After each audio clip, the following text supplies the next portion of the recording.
কাউকে পাওয়ার জন্য প্রার্থনা করেও যদি তাকে না পাও, তাহলে বুঝে নিও তাকে পাওয়ার জন্য অন্য কেউ প্রার্থনা করছে, যার প্রার্থনার জোর তোমার থেকেও বহুগুণ বেশি। পুরুষ কখনো রূপের জন্য নারীকে ত্যাগ করে না, ত্যাগ করে তার আচরণের জন্য। জীবনে তারাই বেশি কাঁদে যারা 10 জনকে না, একজনকে মন থেকে ভালোবাসে। মায়া বড় খারাপ জিনিস, না দেই ভুলে থাকতে, না দেই ভালো থাকতে। ভাঙা মন নিয়ে যে হাসতে জানে, তার মতো শক্তিশালী মানুষ খুঁজে পাওয়া কষ্টকর। জীবনে যত বিপদে পড়বে, তত তোমার কাছের মানুষগুলোকে চিনতে পারবে কে তোমার কতটা আপন। এটাই সত্য যে মানুষ যত বড় শক্তিশালী হোক না কেন, প্রিয় মানুষটির কাছে সে সবসময়ই দুর্বল।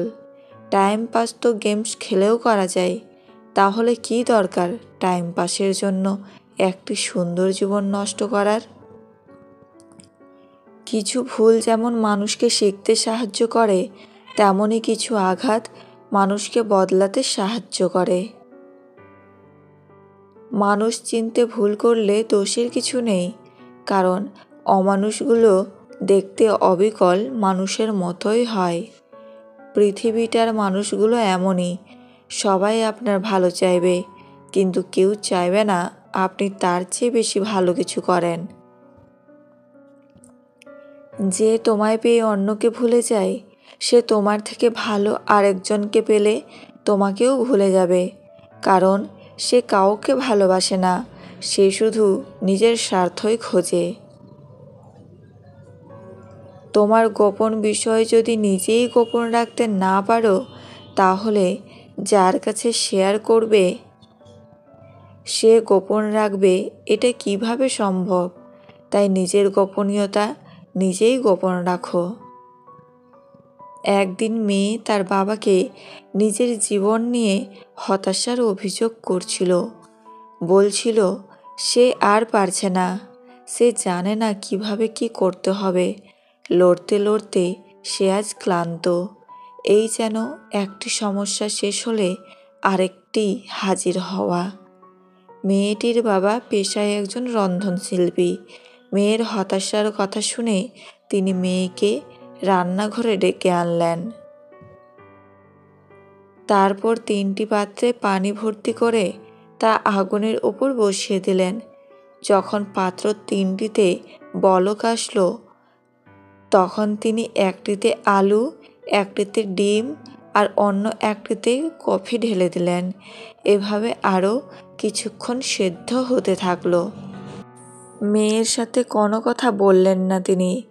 অপরদিকে মেয়ে অধৈর্য হয়ে দেখে যাচ্ছিল বাবা কি করছিল।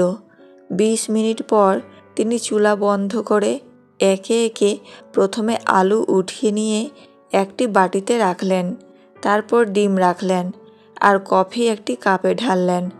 তারপর মেয়েকে জিজ্ঞেস করলেন, তুমি এখন কি দেখছো? মেয়ে উত্তর দিল, আলু, ডিম আর কফি। বাবা বললেন, ভালো করে দেখো এবং ধরে ধরে দেখো। মেয়ে বাবার কথা মতো ধরে দেখল আলু নরম হয়ে গেছে।